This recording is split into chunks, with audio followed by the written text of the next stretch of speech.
जय मध्य प्रदेश दोस्तों, RBS competitive group में आप लोगों का बहुत बहुत स्वागत है।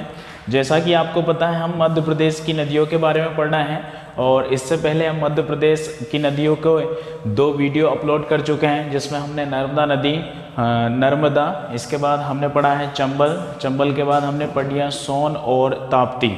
अब आता है दोस्तों मध्य प्रदेश की 5वीं बड़ी नदी का नंबर, जिसको हम कहते हैं बेतवा। कौन सी नदी है?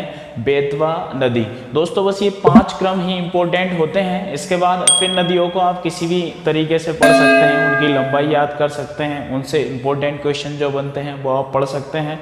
लेकिन 5 नदियों को आप क्रम से पढ़ेंगे, यानी क्रम से ही आपको अच्छे तरीके से आना चाहिए। तो दोस्तों आज हम पढ़ने वाले हैं 3 नदियों के बारे में, और 3 में हम सबसे पहले पढ़ेंगे बेतवा नदी, बेतवा के बाद हम पढ़ेंगे क्षिप्रा नदी, और क्षिप्रा के बाद हम पढ़ेंगे पार्वती नदी।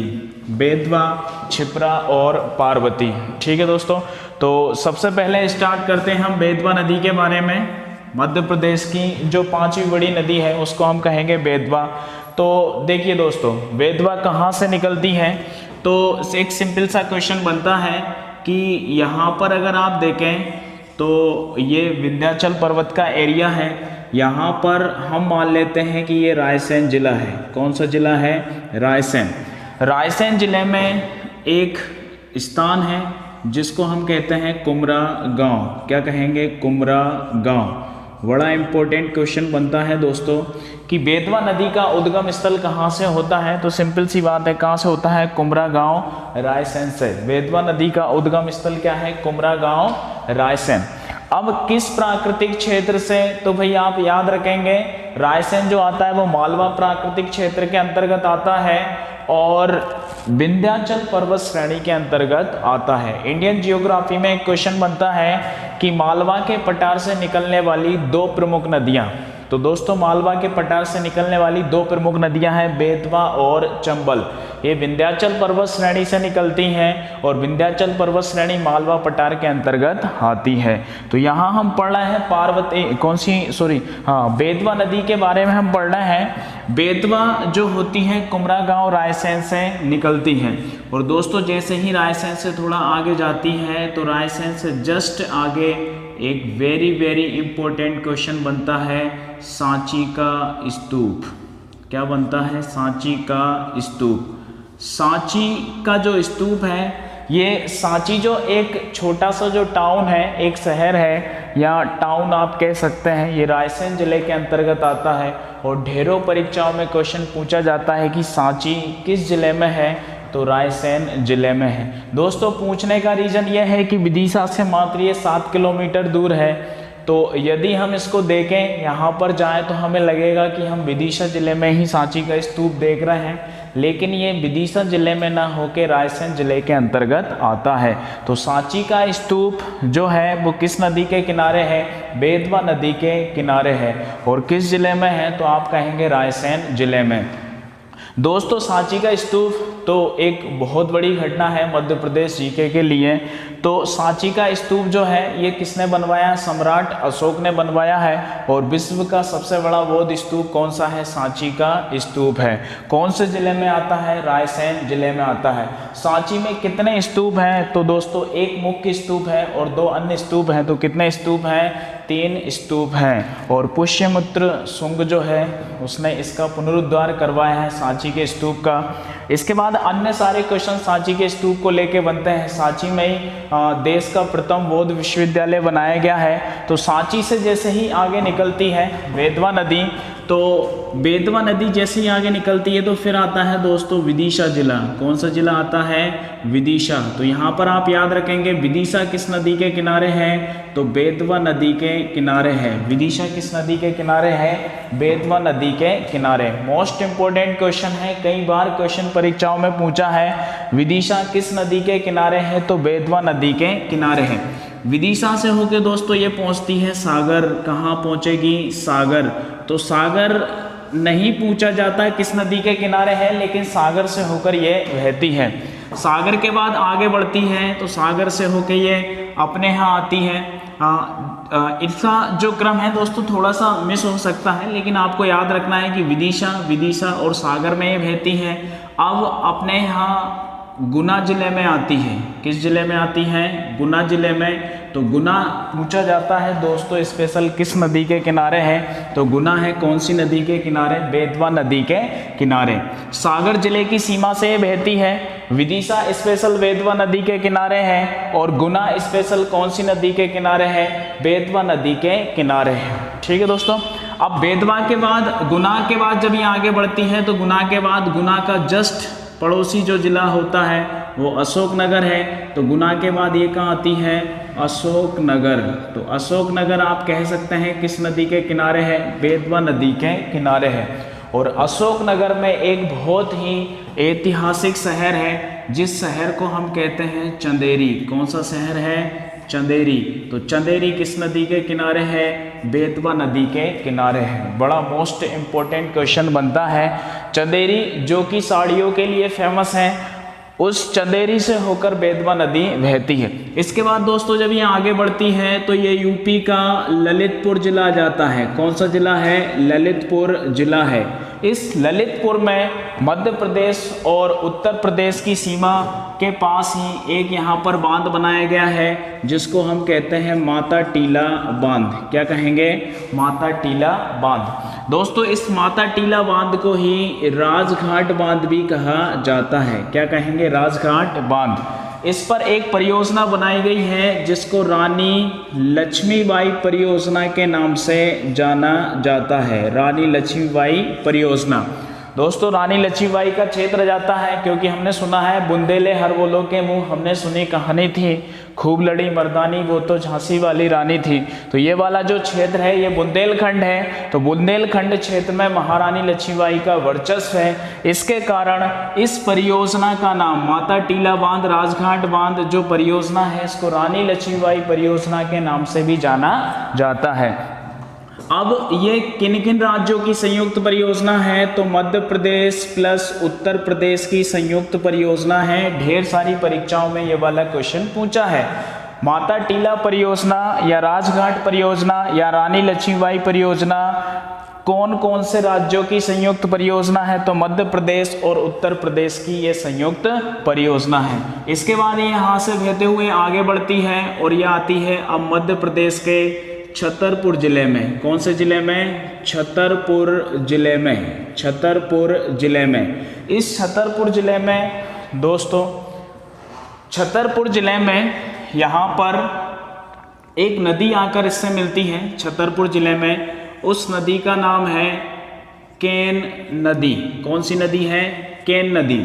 अब दोस्तों नदी जोड़ो जो परियोजना चल रही है इसके अंतर्गत मध्य प्रदेश में एक तो यहाँ पर एक नर्मदा और छिपरा लिंक परियोजना है, एक केन बेतवा लिंक परियोजना है। तो केन बेतवा लिंक परियोजना जो है यहाँ पर केन बेतवा लिंक परियोजना में कौन सी दो नदियों को जोड़ा गया है? तो केन और बेतवा नदी को जोड़ा गया है। नाम से ही क्लियर है। लेकिन दोस्तों विशेष बात यहाँ पर यह है कि यहाँ पर मिट्टी का बांध बनाया गया है। मिट्टी का बांध बनाया गया है। कौन सा बांध बनाया है? मिट्टी का बांध। अब मिट्टी का जो बांध बना हुआ है और इस परियोजना से देखिए जब कोई परियोजना बनती है, कोई बांध बनता है तो निश्चित रूप से वहाँ क्या होता है? कोई ना कोई पर्यावरणीय क्षति होती है। पर्यावरणीय क्षति का मतलब यह है कि यहाँ पर पेड़ पौधों को काटा जाएगा या अन्य सारी समस्याएं भी जो पर्यावरण को लेके आती है, उत्खनन की समस्याएं, यहाँ पशु पक्षी वगैरह जो रहते हैं उनके लिए समस्या। तो यहाँ पर क्या समस्या है? क्योंकि यहाँ पर एक राष्ट्रीय उद्यान है जिसको हम कहते हैं पन्ना टाइगर रिजर्व। क्या कहेंगे? पन्ना टाइगर रिजर्व। पन्ना टाइगर रिजर्व ये मध्य प्रदेश का एक राष्ट्रीय उद्यान है, पन्ना टाइगर रिजर्व, जिसको हम रेप्टाइल पार्क के नाम से भी जानते हैं, यानी रेंगने वाले जीव जंतु यहाँ पर पाए जाते हैं। तो पन्ना टाइगर रिजर्व, ये क्वेश्चन आपको याद रखना है कि केन बेतवा लिंक परियोजना जो है वो किस राष्ट्रीय उद्यान से होकर निकलेगी? तो आप कहेंगे केन पन्ना राष्ट्रीय उद्यान से होकर ये निकलेगी। तो यहाँ पर इसको पर्यावरणीय क्रांति के रूप में देखा जा रहा है। भैया आपसे पूछा जाए कि मिट्टी का बांध कहाँ है? तो छतरपुर में है। कौन सी नदी पे है? तो बेतवा और केन, जहाँ नदियों का संगम हुआ यानी कि दोनों को जोड़ा है, उस जगह पर एक मिट्टी का बांध बनाया गया है। इसके बाद दोस्तों ये आगे बढ़ती है तो यहाँ पर एक जिला आता है मध्य प्रदेश का जिसको हम कहते हैं टीकमगढ़। क्या कहेंगे? टीकमगढ़। भाई आपसे पूछा जाए कि टीकमगढ़ किस नदी के किनारे है तो आप कहेंगे बेतवा नदी के किनारे है। टीकमगढ़ किस नदी के किनारे है? बेतवा नदी के किनारे। अब नदियों के किनारे बसे नगर तो एकदम हमारे यहाँ क्लियर होते हैं भाई। यहाँ से आप कहेंगे सांची बेतवा नदी के किनारे है, विदिशा बेतवा नदी के किनारे है, गुना बेतवा नदी के किनारे है, अशोकनगर बेतवा नदी के किनारे है, चंदेरी बेतवा नदी के किनारे है, ललितपुर बेतवा नदी के किनारे है। इसके बाद छतरपुर बेतवा नदी के किनारे नहीं आता, छतरपुर उर्मिल नदी के किनारे है। कौन सी नदी है? उर्मिल नदी। इसके बाद टीकमगढ़ बेतवा नदी के किनारे है और टीकमगढ़ से दोस्तों अलग होकर मध्य प्रदेश का जो नया जिला बना है जिसको हम कहते हैं निवाड़ी। क्या कहेंगे? निवाड़ी। ये मध्य प्रदेश का नया जिला है निवाड़ी, जो कि जनसंख्या और क्षेत्रफल में मध्य प्रदेश का सबसे छोटा जिला है। अब दोस्तों हुआ क्या कि टीकमगढ़ में एक मध्य प्रदेश का बड़ा जबरदस्त पर्यटन स्थल आता था। अब वो इस जिले के अंतर्गत आता है जिसको हम कहते हैं ओरछा। क्या कहेंगे? ओरछा। ओरछा पहले टीकमगढ़ जिले में आता था, वर्तमान में निवाड़ी जिले के अंतर्गत एक तहसील है। और ओरछा जो है ये बेतवा नदी के किनारे है। इसको मध्य प्रदेश का, ओरछा को एमपी का अयोध्या भी कहा जाता है। एमपी का अयोध्या किसको कहेंगे? ओरछा को कहेंगे, क्योंकि यहाँ रामायण म्यूजियम है, रामलला का मंदिर है, इसलिए ओरछा को मध्य प्रदेश का अयोध्या कहा जाता है, जो कि बेतवा नदी के किनारे है। अब दोस्तों ओरछा एक बहुत फेमस शहर है, मध्य प्रदेश के अंतर्गत एक पर्यटन स्थल है। इसके कारण यहाँ से इंपॉर्टेंट क्वेश्चन बनता है। अब आपसे डायरेक्टली क्वेश्चन परीक्षाओं में पूछेंगे कि ओरछा मध्य प्रदेश के किस जिले में है, क्योंकि हमने पढ़ा है टीकमगढ़ जिले में है, बल्कि अब टीकमगढ़ जिले में ना आके अब ये आता है किसमें? निवाड़ी जिले में। अब निवाड़ी जिले के अंतर्गत ये क्या है? तहसील है। ठीक है दोस्तों, अब आपको इस क्वेश्चन को याद रखना है अच्छे तरीके से। तो ओरछा में क्या है? केशव दास एक कवि हैं जिनका नाम आप लोगों ने सुना होगा। केशव दास ने एक रचना लिखी है, केशव दास ने, उस रचना का नाम है रसिक प्रिया। क्या नाम है? रसिक प्रिया। उस रसिक प्रिया में केशव दास ने ओरछा के तट का वर्णन किया है। अब ओरछा के तट का वर्णन किया है तो निश्चित रूप से ओरछा तट यानी कि बेतवा नदी का वर्णन किया होगा। कौन सी नदी का वर्णन किया है? बेतवा नदी का वर्णन किया है। ठीक है दोस्तों, अब यहाँ पर एक और स्पेशल चीज मिलती है कि इस नदी पर, बेतवा नदी के तट पर, इसके आगे यहाँ पर आप कह सकते हैं कि एक कंचन घाट है। भाई घाट भी पूछे जाते हैं परीक्षाओं में, जैसे राम घाट है। राम घाट का नाम आप लोगों ने सुना होगा, कहाँ पे है? उज्जैन में है। अभी उसके बारे में हम डिस्कस करने ही वाले हैं, क्योंकि हम क्षिप्रा नदी के बारे में पढ़ेंगे। कंचन घाट कौन सी नदी पे है? बेतवा नदी पर है। और कहाँ है? तो ओरछा में है। और इस पर एक विशेष रूप से क्या बनाया गया है? वीर सिंह बुंदेला। वीर सिंह बुंदेला जो कि बुंदेलखंड के राजा थे, वीर सिंह बुंदेला, इनकी छतरी बनाई गई है। इनकी छतरी बनाई गई है और ये छतरी कितने मंजिल है? 3 मंजिल ये छतरी है। वीर सिंह बुंदेला की छतरी किस नदी के तट पर है? तो बेतवा नदी के तट पर है। कंचन घाट कहाँ है? तो बेतवा नदी पे है। केशव दास ने रसिक प्रिया में किस नदी का वर्णन किया है? तो बेतवा नदी का वर्णन किया है। इसके बाद ये आगे बहती है और आगे बहने के बाद ये मध्य प्रदेश से क्रॉस करके अब उत्तर प्रदेश में जाती है। एक बार उत्तर प्रदेश में आती है, इसके बाद फिर उत्तर प्रदेश में आती है और उत्तर प्रदेश में झांसी से 28 किलोमीटर दूर यमुना नदी बहती है। यमुना नदी, और यमुना नदी में हमीरपुर के समीप, कौन सी जगह है? हमीरपुर के समीप यमुना नदी में जाके ये मिल जाती है। एक और क्वेश्चन बनता है दोस्तों, देवगढ़ का नाम आप लोगों ने सुना होगा। देवगढ़, देवगढ़ कहाँ पे है? झांसी में है। कहाँ है? झांसी में। देवगढ़ का नाम आप लोगों ने सुना होगा, कहाँ पे है? झांसी में। अब देवगढ़ जो है ये, इसको बेतवा नदी का आइसलैंड कहा जाता है। बेतवा नदी का क्या कहेंगे? इसको आइसलैंड कहेंगे। भाई आइसलैंड का मतलब क्या होता है? द्वीप होता है, यानी बेतवा नदी के बीच में ये बसा हुआ है, इसलिए देवगढ़ को क्या कहते हैं, बेतवा नदी का आइसलैंड कहा जाता है। और इसके बाद यमुना नदी में जाके ये मिल जाती है हमीरपुर उत्तर प्रदेश में। अब उद्गम स्थल से लेकर समापन स्थल तक हम कह रहे हैं कि बेतवा नदी जो है मध्य प्रदेश की 5वीं बड़ी नदी है। तो दोस्तों इसकी लंबाई कितनी है, 480 किलोमीटर, 480 किलोमीटर। अब इम्पोर्टेंट बात इसलिए बन जाती है क्योंकि क्वेश्चन बनता है कि भारत की 5वीं बड़ी नदी पूछा जाए तो नर्मदा नदी है, मध्य प्रदेश की 5वीं बड़ी नदी पूछी जाए तो बेतवा नदी है। ये क्वेश्चन जो बनता है इसके कारण कहीं ना कहीं हम इस क्वेश्चन को गलत करने के हमारे चांस बनते हैं, तो हमें याद रखना है क्योंकि हम पढ़ रहे हैं। मध्य प्रदेश की 5वीं बड़ी नदी है बेतवा, भारत की 5वीं बड़ी नदी है नर्मदा। ठीक है दोस्तों, लंबाई का क्रम हमें याद रखना है, बढ़ते क्रम में घटते क्रम में, क्योंकि मैंने आपसे कहा है स्पेशल 5 नदियों का क्रम आपको पता होना चाहिए और ये मध्य प्रदेश की परीक्षाओं में कई बार पूछा भी है। मध्य प्रदेश की सबसे बड़ी नदी है नर्मदा, 1312 किलोमीटर इसकी लंबाई है। दूसरी बड़ी नदी है चंबल, 965 किलोमीटर इसकी लंबाई है। तीसरी है सोन, 780।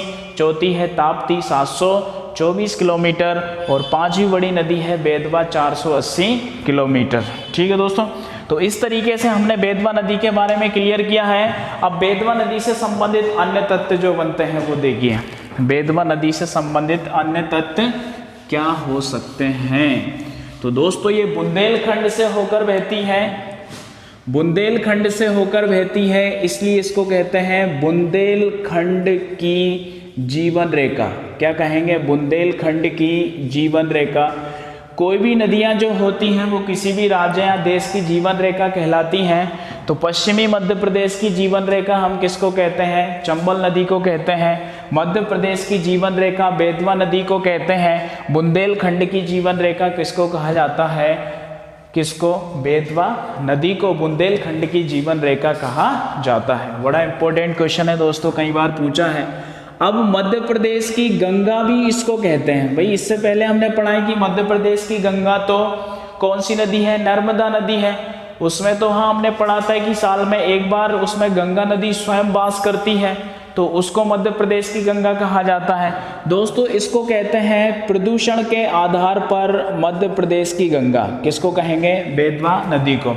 भैया हमने पढ़ा है कि गंगा नदी प्रदूषित है, गंगा सफाई मंत्री भी बनाया जाता है। हर बार मध्य प्रदेश या देश का जो अपना शासन होता है उसमें गंगा सफाई मंत्री होते हैं। राजनीति भी खूब सारी होती है, गंगा की सफाई के लिए बहुत सारे सरकार पैसे भी देती है, यानी गंगा नदी के प्रदूषण को बचाने के लिए ऐसा होता है। तो यहाँ पर भी अपने यहाँ बेतवा नदी में काफ़ी प्रदूषण होता है, इसलिए मध्य प्रदेश की गंगा प्रदूषण के आधार पर किसको कहते हैं, बेतवा नदी को कहते हैं। अब दोस्तों परियोजना में हमने पढ़ा है कि रानी लक्ष्मीबाई परियोजना या राजघाट परियोजना या माता टीला बांध परियोजना बेतवा नदी पे है। इसके बाद एक नहर इस पे बनाई गई है जिसको हम कहते हैं हलाली नहर या हलाली परियोजना। इस हलाली परियोजना को सम्राट अशोक सागर परियोजना के नाम से भी जाना जाता है। क्या कहेंगे, सम्राट अशोक सागर परियोजना। अब हलाली नदी यानी हलाली नदी का मतलब है कि हलाली बेतवा की सहायक नदी है। हलाली बेतवा की सहायक नदी है। हलाली नदी का उद्गम रायसेन जिले से होता है। हलाली नदी का उद्गम कहाँ से होता है, रायसेन जिले से होता है। हलाली नदी को वध की नदी भी कहा जाता है। क्या कहेंगे, वध की नदी। वध की नदी, वध का मतलब होता है कत्ल। क्या होता है, कत्ल। तो कत्ल की नदी भी इसको कहा जाता है। क्या कहेंगे, कत्ल की नदी।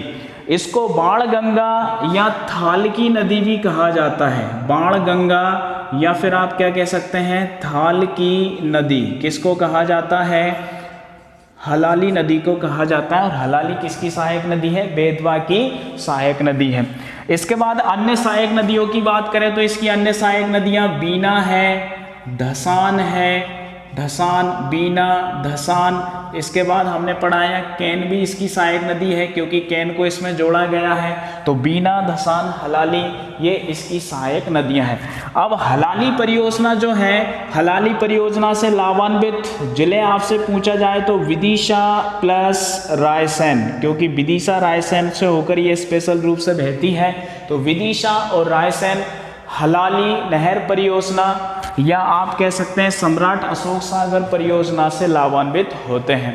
दोस्तों कत्ल की नदी, वध की नदी इसलिए इसको कहा जाता है क्योंकि हमने पढ़ा है भोपाल का संस्थापक कौन था दोस्त, मोहम्मद था। अब इसका क्या हुआ, एक राजा के साथ युद्ध हुआ तो इसने बहुत सारे वहाँ पे जो उनके सैनिक थे, जो राजा था उसको बांध के उसका वध कर दिया और इस नदी में बहा दिया, इसलिए इसको कत्ल की नदी या वध की नदी या हलाली नदी इसको कहा जाता है। ठीक है दोस्तों, तो इसके बाद ये बेतवा नदी के सारे तत्व हैं। अन्य नाम अगर आपके इससे पूछे जाए कि भाई इसके अन्य नाम क्या है, तो बेतवा नदी को वेत्रवती भी कहा जाता है। वेत्रवती किसको कहेंगे, बेतवा नदी को कहेंगे। वेश नदी भी इसको कहा जाता है। भगवान शिव की पुत्री भी इसको कहा जाता है, भगवान शिव की पुत्री। और निर्विघ्ना भी इसको कहा जाता है, निर्विघ्ना क्या कहेंगे, निर्विघ्ना, यानी कि जो विघ्न होते हैं उसको हरने वाली कौन सी नदी है, बेतवा नदी है। ठीक है दोस्तों, तो कई सारे तथ्य हमने बेतवा नदी को लेके पढ़े हैं, काफ़ी सारे क्वेश्चन हमने पढ़े हैं और कई सारे क्वेश्चन परीक्षाओं में बेतवा नदी को लेके आते हैं। ठीक है दोस्तों, अब आपको अच्छे तरीके से बेतवा नदी को क्लियर करना है। ठीक है, इसके बाद हमें पढ़ना है 3 नदियों का हमें यहाँ जिक्र करना है। बेतवा नदी हमने पढ़ा, सेकंड है क्षिप्रा और तीसरी है पार्वती। आज हम 3 नदियों के बारे में पढ़ने वाले हैं। तो सेकंड नदी के बारे में जिक्र करेंगे हम क्षिप्रा नदी के बारे में। ठीक है दोस्तों, तो बेतवा मध्य प्रदेश की एक बहुत महत्वपूर्ण नदी है। सारे क्वेश्चन मैंने आपको यहाँ पर बताए हैं बेतवा नदी को लेके, जितने भी तथ्य बनते हैं। अब आपको बेतवा नदी को अच्छे तरीके से क्लियर करना है। ठीक है, सेकंड जो हमारी नदी है क्षिप्रा नदी। देखिए क्षिप्रा नदी जो होती है, यहाँ पर इंदौर जिला है मध्य प्रदेश का सबसे बड़ा शहर इंदौर में एक पर्वत है जिसको हम कहते हैं विंध्याचल पर्वत, और विंध्याचल पर्वत की एक वर्डी या एक पहाड़ी है जिसको हम कहते हैं काकरी वर्डी। क्या कहेंगे, काकरी वर्डी। तो क्षिप्रा नदी का उद्गम स्थल जो होता है, सिंपल सी बात है, क्षिप्रा नदी का उद्गम स्थल क्या है, काकरी वर्डी इंदौर। क्षिप्रा नदी का उद्गम स्थल क्या है, काकरी वर्डी इंदौर। अब दोस्तों एक मोटा क्वेश्चन पूछा जाए तो मालवा क्षेत्र से निकलती है, विंध्याचल पर्वत से निकलती है। और विंध्याचल पर्वत, जैसे मान लीजिए विंध्याचल पर्वत है तो ये इसका पूर्वी हिस्सा है। अब ये पश्चिमी जो इसका हिस्सा है इसको हम कहते हैं परियात्र पर्वत। क्या कहेंगे, परियात्र पर्वत। क्षिप्रा नदी का जो विंध्याचल पर्वत का जो पश्चिमी हिस्सा होता है उसको परियात्र पर्वत के नाम से जाना जाता है। तो परियात्र पर्वत से कौन सी नदी निकलती है, क्षिप्रा नदी निकलती है। तो क्षिप्रा नदी कहाँ से निकलती है, तो काकरी वर्डी इंदौर से निकलती है। अब इंदौर से निकलने के बाद इंदौर जो है कौन सी नदी के किनारे है, तो खान नदी या खोन नदी के किनारे है। इंदौर किस नदी के किनारे है, खान या खोन नदी के किनारे हैं। तो यहाँ से जो खोन नदी निकलती है, खोन क्षिप्रा में जाके मिल जाती है। तो खोन या खान किसकी सहायक नदी है, क्षिप्रा की सहायक नदी है। अब इसके बाद इसके बहने का स्थल क्या है, भाई कहाँ से बहेगी, तो ये देवास में जाती है, इंदौर, देवास। और देवास के बाद जो इस नदी की पूरी महिमा होती है वो होती है उज्जैन में। कहाँ होती है, उज्जैन में। जितने भी सारे क्वेश्चन क्षिप्रा नदी को लेके बनते हैं वो उज्जैन से ही बनते हैं। तो हम याद रखेंगे क्षिप्रा का उद्गम स्थल है कितना, उद्गम स्थल क्या है, काकरी वर्डी इंदौर है। परियात्र पर्वत से निकलती है या विंध्याचल पर्वत के पश्चिमी हिस्से से इसका उद्गम स्थल होता है। और इंदौर जिस नदी के किनारे उसको हम खान नदी कहते हैं, और खान जो है वो क्षिप्रा की सहायक नदी है, देवास से होते हुए उज्जैन पहुंचती है। तो उज्जैन किस नदी के किनारे है? तो स्पेशल क्षिप्रा नदी के किनारे है। ढेरों परीक्षाओं में पूछा जाने वाला क्वेश्चन है। राष्ट्रीय परीक्षाएं हो चाहे अंतर्राष्ट्रीय परीक्षाएं भी अगर होती होंगी अपने जैसे भारत में जैसे होती हैं, तो वहां पर भी इस क्वेश्चन को पूछा जाता होगा, क्योंकि बहुत ही फेमस क्वेश्चन है। उज्जैन क्षिप्रा नदी के किनारे है।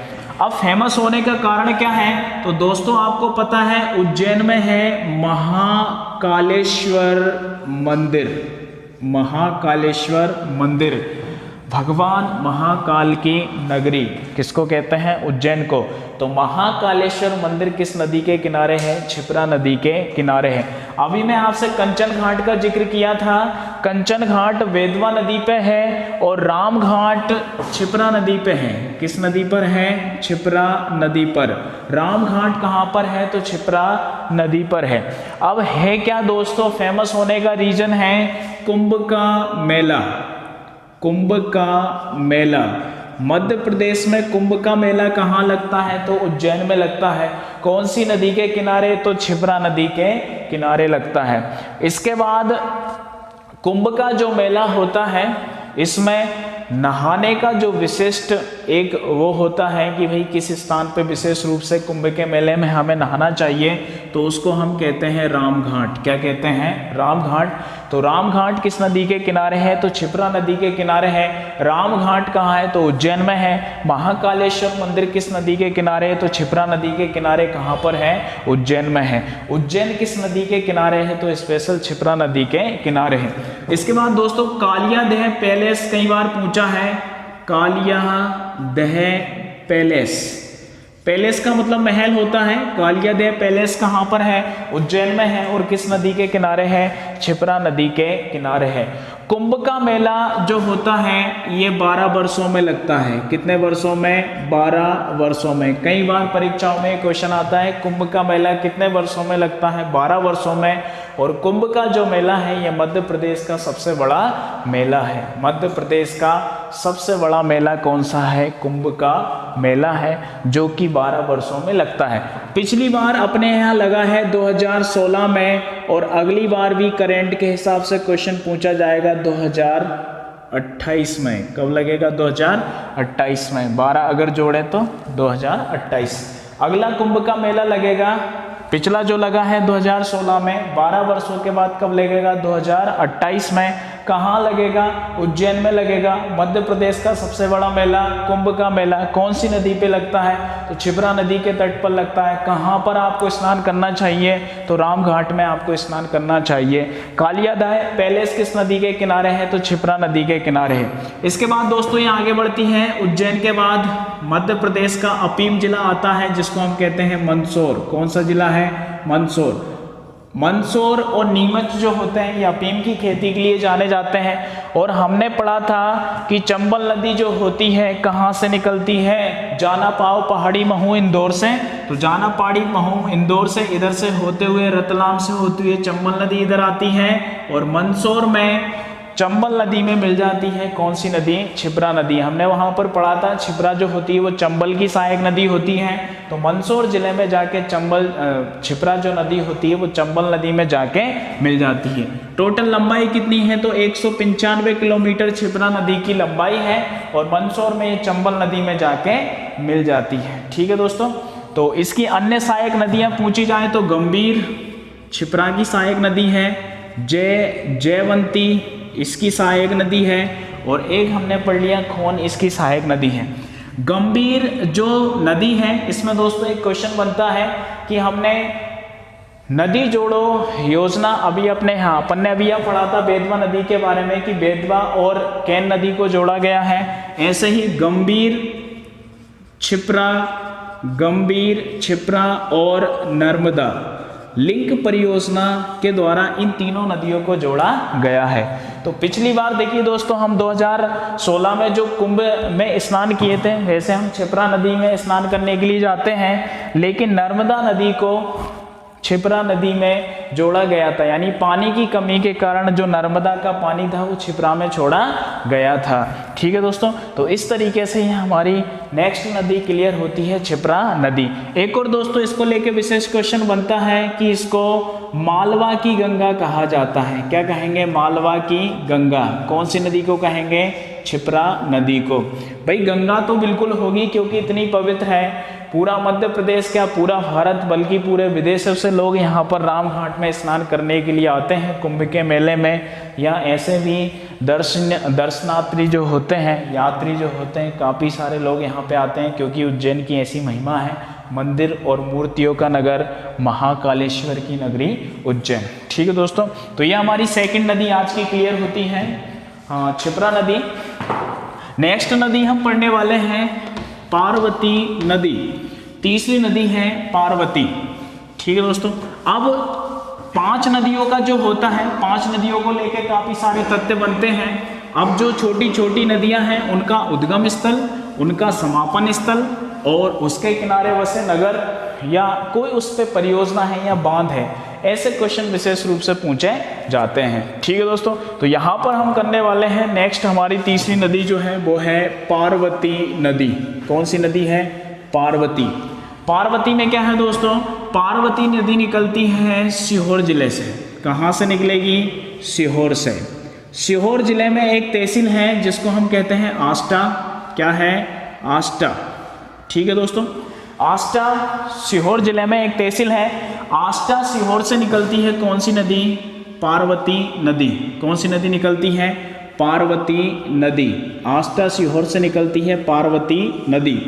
पार्वती नदी को एक स्पेशल नाम से जाना जाता है जिसको हम कहते हैं पारा।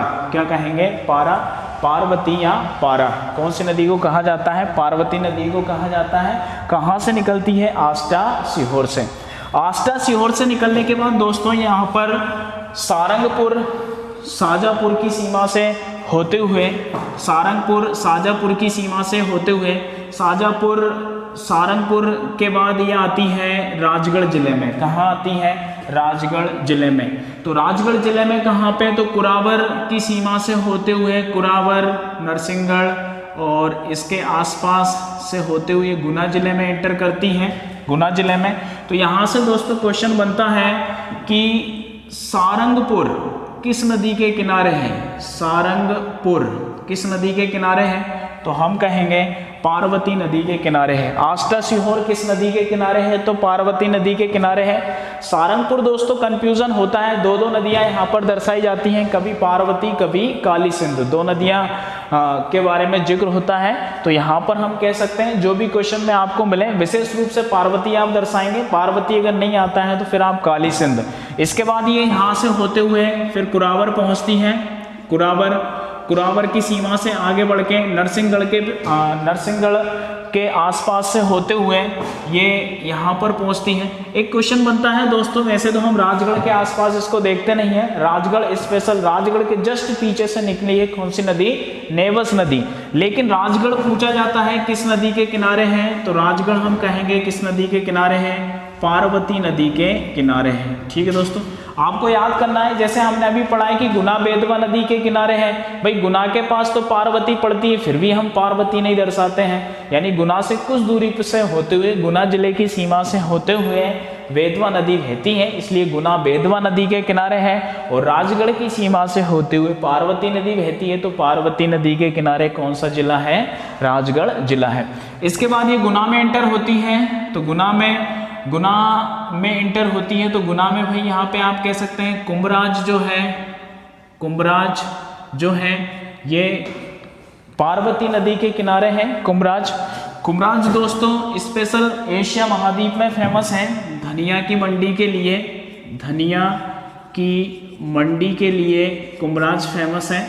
सीहोर जो होता है अनाज मंडी के लिए फेमस है, गेहूं की मंडी के लिए सीहोर फेमस है और धनिया की मंडी के लिए कुंभराज फेमस है। तो कुंभराज आप कह सकते हैं पार्वती नदी के किनारे हैं। इसके बाद यहाँ पे गुना जिले की सीमा से होते हुए ये कोटा जिले की सीमा में एंटर करती है। कड़िया हाट ऐसे कोई नाम का स्थान है जहाँ से ये कोटा जिले में एंटर करती है। कोटा के बाद बूंदी की सीमा से होते हुए सवाई माधोपुर के पास पहुंचती है। सवाई माधोपुर राजस्थान का एक जिला है। उस सवाई माधोपुर में मैंने आपसे कहा था इधर से बहते हुए चंबल नदी आती है और चंबल नदी में जाके ये मिल जाती है। कौन सी नदी है ये? पार्वती नदी है।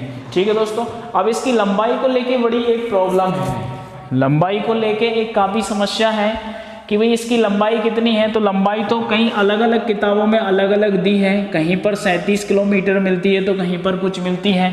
तो 37 किलोमीटर तो मेरा खुद का प्रैक्टिकल है कि 37 किलोमीटर तो ये हो नहीं सकती, क्योंकि हम गुना जिले में रहते हैं और पार्वती नदी के जस्ट किनारे ही रहते हैं। वहाँ से अगर देखें तो कुरावर ही यहाँ से लगभग 37 किलोमीटर से ज़्यादा पड़ता है। तो दोस्तों ये तो तथ्य एकदम क्लियर नहीं है। अब इसकी नदी हम एकदम क्लियर नहीं कहेंगे, क्योंकि अलग अलग राइटर्स ने अलग अलग लंबाई इसकी बताई है। हमें याद रखना है कि पार्वती नदी का उद्गम स्थल आष्टा सीहोर है। पार्वती नदी के किनारे वसे नगर हैं आष्टा, सीहोर, सारंगपुर, राजगढ़, कुरावर, कुंभराज। इसके बाद राजस्थान में सवाई माधोपुर के निकट चंबल नदी में ये मिल जाती है। चंबल नदी जब हमने पढ़ा था तो पार्वती नदी का जिक्र हमने किया था। ये चंबल की सहायक नदी है। कौन सी नदी? पार्वती नदी। ठीक है दोस्तों, तो आज हमारा जो टारगेट था वो इन 3 नदियों को लेके था और नदियों को लेके ये हमारा तीसरा वीडियो था। दोस्तों जो नेक्स्ट वीडियो होगा उसमें हम नदियों का हर मैटर यहाँ पर क्लियर कर लेंगे, यानी कि लास्ट वीडियो में आगे आने वाली जितनी भी नदियां हैं सब नदियां हम क्लियर कर लेंगे। ठीक है, तो आज इतना ही हमारा एक टारगेट था। और दोस्तों पिछला जो मैंने आपसे क्वेश्चन पूछा था, पिछले वीडियो में जो मैंने आपसे क्वेश्चन पूछा था कि ताप्ती नदी पर जो डैम है मध्य प्रदेश में या कहीं पर भी जो डैम है, बड़े शानदार कमेंट्स के माध्यम से कुछ लोगों ने आंसर दिया था। तो उसका सबसे अच्छा और डिटेल वाला जो आंसर दिया था वो दिया था नरेंद्र मीना ने। किसने दिया था? नरेंद्र मीना ने। और ज़बरदस्त आंसर दिया था एक देवेंद्र मीना ने, देवेंद्र मीना। और एक आंसर था अभिषेक मीना का, अभिषेक मीना। तो दोस्तों सबसे अच्छा जो आंसर दिया था वो नरेंद्र मीना ने दिया था। आरबीएस कॉम्पिटिटिव ग्रुप से नरेंद्र मीना को हम बहुत बहुत शुभकामनाएं देते हैं और उनके उज्जवल भविष्य की कामना करते हैं। ठीक है दोस्तों, तो आज हमने पढ़ा है 3 नदियों के बारे में। 3 कौन कौन सी नदियां हैं? हमने पढ़ा है बेतवा के बारे में, बेतवा के बाद हमने पढ़ा है छिप्रा के बारे में, छिप्रा के बाद हमने पढ़ा है कौन सी नदी? पार्वती नदी, पार्वती नदी। अब दोस्तों आपको ये करना है, आजकल जो बड़ा क्रेज है परीक्षाओं में वो डैम को लेके होता है। जैसे मैंने आपसे कहा कि ताप्ती नदी के डैम। अब आपको नेक्स्ट इस क्वेश्चन का यानी आज के क्वेश्चन का जो आंसर देना है, इन तीनों नदियों पर कौन कौन से डैम बनाए गए हैं। जैसे बेतवा नदी पर कौन कौन से डैम है, सारे के सारे डैम आपको क्लियर करना है। जैसे मैंने 2 डैम आपको बेतवा नदी के बताए थे। कौन कौन से बताए थे? माता टीला बांध और मिट्टी का बांध। इसके अलावा अन्य सारे बांध हैं, कोई से भी बांध आजकल परीक्षाओं में पूछ लिए जाते हैं। छिप्रा नदी पे यदि कोई बांध है तो वो भी आपको कमेंट्स के माध्यम से आंसर देना है। पार्वती नदी पर यदि कोई बांध है तो वो भी आपको आंसर कमेंट के माध्यम से देना है। ठीक है दोस्तों, तो आज का क्वेश्चन है बेतवा, छिप्रा, पार्वती पर कौन कौन से बांध बनाए गए हैं। इस क्वेश्चन का आंसर आपको आज के वीडियो के माध्यम में यानी आज के वीडियो में कमेंट के माध्यम से आपको आंसर देना है। ठीक है दोस्तों, अब जैसा कि आपको पता है मध्य प्रदेश पुलिस परीक्षा के फॉर्म डलना स्टार्ट हो चुका है। 16 जनवरी से इसके फॉर्म डले हैं, 30 जनवरी इसकी लास्ट तारीख है और 6 मार्च को मध्य प्रदेश पुलिस परीक्षा का एग्ज़ाम है। तो दोस्तों हम अपना एक स्पेशल विज़न बनाए हैं मध्य प्रदेश पुलिस परीक्षा को लेके। इसमें हमें ज़्यादा से ज़्यादा समय देना है और अच्छी से अच्छी मेहनत करना है ताकि हमारा सिलेक्शन हो। तो इसके लिए हम अपना एक विज़न बना है कि आपको किस तरीके से तैयारी करवाएं। तो दोस्तों कल से हमारा अभियान स्टार्ट हो रहा है मध्य प्रदेश पुलिस परीक्षा को लेके, जिसमें हम मैथ्स और रीजनिंग की आपको विशेष वीडियो आपके लिए अपलोड करेंगे और विशेष वीडियो के माध्यम से आपको ज़्यादा से ज़्यादा मैथ्स और रीजनिंग पढ़ाएंगे, क्योंकि आपको पता है दोस्तों मैथ्स और रीजनिंग का मध्य प्रदेश पुलिस परीक्षा में स्पेशल योगदान होता है। 70 नंबर का होता है, जिसमें 40 के समथिंग तो रीजनिंग आता है और 30 के समथिंग मैथ आता है। तो 40 और 30 70 नंबर का लगभग एक टारगेट होता है मैथ्स और रीजनिंग का। तो दोस्तों हम विशेष टारगेट कल से मैथ्स और रीजनिंग का बनाने वाले हैं। 6 मार्च तक आपको पता है कितने दिन होंगे। जनवरी में आप देखें तो 31 जनवरी होता है, तो 11 और 4 15 दिन यहाँ से निकलते हैं हमारे जनवरी के बाद फरवरी में हमारे दिन निकलते हैं 2021 जो है लीप वर्ष नहीं है, साधारण वर्ष है, तो 28 दिन यहाँ से निकलते हैं। और फरवरी के बाद मार्च के हमारे 5 दिन, यानी 20 और 28 यानी हमारे दिन बचते हैं कितने, 48 दिन यहाँ से बचते हैं मध्य प्रदेश पुलिस एग्जाम को लेके। दोस्तों काफ़ी लोगों का सपना होता है, काफ़ी सारे लोग चाहते हैं कि हम इस परीक्षा को क्वालिफाई करें, हम भी पुलिस वाले बने। तो दोस्तों आप हमारे साथ लगातार जुड़े रहिए, हम आपकी पूरी मदद करने वाले हैं, पूरा सहयोग करने वाले हैं, ताकि आप 2021 मध्य प्रदेश पुलिस परीक्षा में अपना सिलेक्शन तय कर सकें। तो दोस्तों हमारा जो कल से एक फटाफट रिवीजन बैच स्टार्ट होने वाला है, जिसमें हम मैथ्स और रीजनिंग आपको कवर करवाएंगे। और उसमें दोस्तों हम करने वाले हैं 2013 से लेकर 2017 लास्ट अपने यहाँ जो मध्य प्रदेश में परीक्षा हुई थी पुलिस परीक्षा 2013 से लेकर 17 तक, उसमें जितने भी क्वेश्चन मैथ्स और रीजनिंग के आए हैं उन पे हम स्पेशल वीडियो कल से बनाने वाले हैं। तो सारे के सारे आपके जितने भी क्वेश्चन व्यापम परीक्षा में पूछे हैं 2013 से लेकर 17 तक, इसके बाद 17 के बाद व्यापम की कोई परीक्षा अगर हुई होगी तो उसके भी क्वेश्चन हम कलेक्शन करेंगे। यानी कि नवीनतम अपडेट जो भी है मैथ्स और रीजनिंग को लेके, वो सारे के सारे क्वेश्चन कलेक्शन के साथ हम कल से मैथ्स और रीजनिंग के नए वीडियो स्टार्ट करने वाले हैं। आप ज़्यादा से ज़्यादा लोग हमसे जुड़े रहें, सारे के सारे वीडियो आप देखते रहें। ये आपसे वादा है कि 48 दिन बाद आपका जो भी पेपर होगा उसमें आपका कोई भी क्वेश्चन बाहर नहीं जाएगा। ठीक है दोस्तों, तो 2013 से लेकर 17 तक के जितने भी व्यापम में क्वेश्चन आए हैं मैथ्स और रीजनिंग के, तो कल से हम हमारे वीडियो जो भी हैं स्टार्ट करने वाले हैं। आप लगातार हमसे जुड़े रहें, आपका बहुमूल्य समय देते रहें। मात्र 48 दिन की बात है, 48 दिन आप सोच लीजिए कि आपका फिर से लॉकडाउन लगने वाला है। 48 दिन तक आपको किसी से कोई संपर्क नहीं रखना है, बस आपको और आपकी किताबों को आपके साथ बने रहना है और किसी भी चीज़ से आपको मतलब नहीं रखना है। मात्र 48 दिन का लॉकडाउन और इसके बाद आज़ादी ही आज़ादी है। तो दोस्तों लगातार आप हमसे जुड़े रहें, हमारा सहयोग करते रहें, हम आपका सहयोग करते रहें, ताकि हम पढ़ाई में कुछ अच्छा कर सकें। ठीक है दोस्तों, तो आज का हमारा वीडियो यहीं समाप्त होता है। कल हम एक नए विजन के साथ आप लोगों के साथ उपस्थित होने वाले हैं। तो आप हमसे जुड़े रहें, हमारे वीडियोस देखते रहें। अगर आपको अच्छे लगे तो लाइक शेयर और सब्सक्राइब भी करते रहें। ठीक है दोस्तों, आज का वीडियो पूरा देखने के लिए आपको बहुत बहुत धन्यवाद। जय मध्य प्रदेश।